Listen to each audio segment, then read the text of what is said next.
Good morning. So we are ready for Magic Tree House, book number 17. Here's the front cover. This is Tonight on the Titanic by Mary Pope Osborne. And I will start reading. As we see pictures, I will make sure that I show you the pictures so that you can see what's going on. Chapter 1 is called A New Mission. Jack opened his eyes. It was a stormy night. The rain tapped hard on the window pane. "Do you hear what the rain is saying?" said a voice. Jack turned on his lamp. Annie stood in his doorway. She wore her poncho over her pajamas and held a flashlight. "It's saying, 'Come now,'" she said. "You're nuts," said Jack. "Just listen." "Listen," said Annie. Jack listened. The rain did seem to be tapping out, "Come now, come now." "We have to go to the treehouse," said Annie. "Something important is about to happen." "Now?" said Jack. Jack didn't want to leave his warm, cozy room, but he had a feeling Annie was right. Something important was about to happen. "Are you coming?" she said. Yeah, he said. He climbed out of bed and he put on his pajamas and his raincoat. Jack threw the poncho over his pajamas and he pulled on his sneakers and grabbed his backpack. "Don't forget your master librarian card," said Annie. "I have mine with me." Jack put the card with the glowing letters M.I. on it into his backpack. "I'm ready," he said. Jack and Annie went quietly down the stairs. They slipped out the door and into the chilly, damp night. The storm had eased up and rain fell gently as they ran up the street. The wet ground glistened in the beam of the flashlight. They headed into the Frog Creek woods. Wind blew through the trees, shaking water onto the ground. Jack shivered. He wiped the raindrops off of his glasses.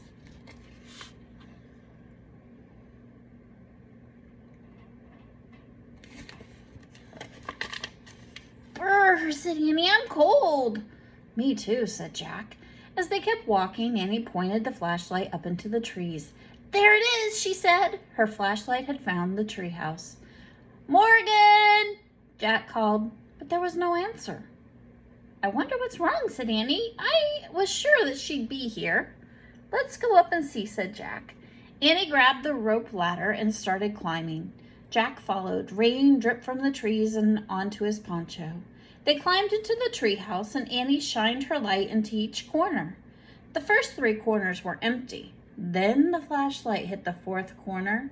Jack and Annie both gasped in surprise. Sitting in the corner was a small dog. He looked like a terrier puppy. He had a scruffy light brown hair or fur, and he stared sadly at Jack and Annie. "Oh," whispered Annie.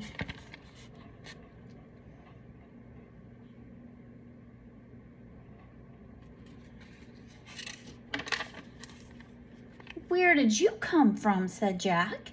Annie patted the little dog's head and he wagged his tail. "He's so cute," she said. "He looks like a little teddy bear." "Hi, Teddy." Teddy was actually a good name for him, Jack thought. "Where did you come from, Teddy?" Jack asked him.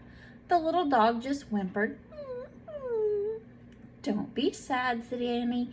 "Everything's okay." "How did he get up here?" Jack said. "I don't know, but I bet Morgan had something to do with it," said Annie. Jack's gaze fell on a piece of paper lying on the floor. "I think you're right," he said. He picked up the paper and on it was some fancy writing that said, "This little dog is under a spell and needs your help. To free him, you must be given 4 special things. A gift from a ship lost at sea, a gift from the pirate Blue, a gift from a forest far away, and a gift from a kangaroo. Be wise, be brave, be careful." And it was signed Morgan. "P.S. Your master librarian cards won't help on this mission. Just be yourselves and all will be well." "What kind of spell do you think Teddy is under?" said Annie. "Who knows?" said Jack. 4 things, said Annie. She patted the little dog's head and he licked her hand. "It looks like we have to make 4 trips, said Jack. Teddy trotted over to a book and he pushed it with his nose. "Look," said Annie. I bet that will take us to the first trip. She picked up the book that the little dog had chosen. Good job, Teddy, she said. The title of the book was The Unsinkable Ship. Well, at least that's good, said Jack. The ship won't really sink, even if it is lost. Are you ready, Teddy? Annie asked him. Arf, arf, he answered. Jack pointed to the cover of the book. I wish we could go there, he said. Then the wind started to blow. The tree house started to spin. It spun faster and faster. And then everything was still.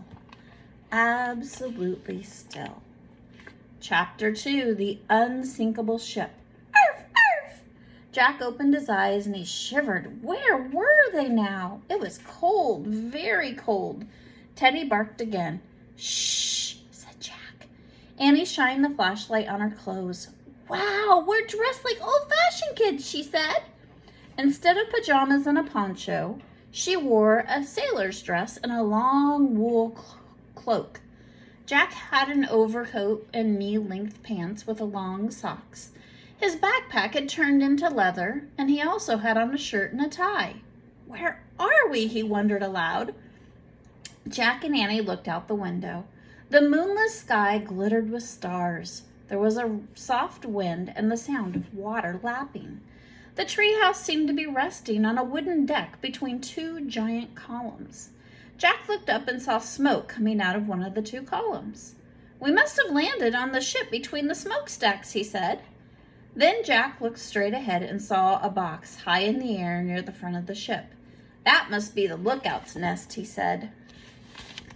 Jack sat back in the treehouse and opened the book. Annie handed him the flashlight. Let's find out where we are, he said.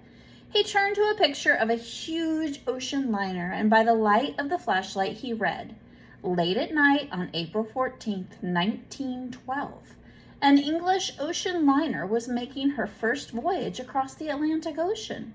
She was going to New York City, carrying 2,200 passengers. The ship was 4 city blocks long, and most people believed the ship was unsinkable. Oh man, we're in 1912, said Jack. He pulled out his notebook and he wrote, April 14th, 1912. This ship is huge, said Annie. How will we ever find the gift to help free Teddy? You can't go looking for a gift, said Jack. You have to wait until someone gives it to you. Oh, right, said Annie with a sigh. Well, I guess we have to just be ourselves, like Morgan said, and maybe we'll get lucky.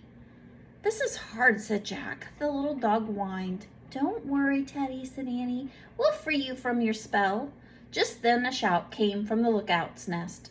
Iceberg ahead! Jack and Annie both turned back to the window, just in time to see a huge iceberg looming out of the sea. The iceberg was dark with a fringe of white on the top, and it was right in front of the ship. Jack felt a jolt as they hit it. Then he heard a grinding sound, and the ship was scraping against the mountain of ice. Arf, arf, arf! Teddy barked. Shh, don't be scared, said Annie. She picked the dog up and she hugged him. The scraping sound stopped, and the ship slid past the iceberg that they had lost, and they lost sight of it. The night was calm again. See, Annie said to Teddy, it was just a little bump. The ship's unsinkable. But Jack was worried. Wait, I have to read some more about this, he said. Don't read now, Jack, said Annie. It's time to get the gift. Come on, Teddy. She picked up the little dog and the flashlight, and she climbed out of the treehouse window. Here's the giant ship. And there it is, hitting the iceberg over here. And there's the ocean. Hey, don't take the flashlight, said Jack. But Annie was already gone. Annie, called Jack. He heard a soft yikes. Annie stuck her head back in the treehouse. Bad news. I think you better see this, Annie said. Jack threw his stuff into his knapsack. He put it on and he climbed out the window. Annie was standing by the ship's railing and holding Teddy. Without a word, she shined the flashlight on a life preserver hanging from the railing. In big black letters were the words RMS Titanic. Tomorrow we'll start at chapter 3. Have a good night.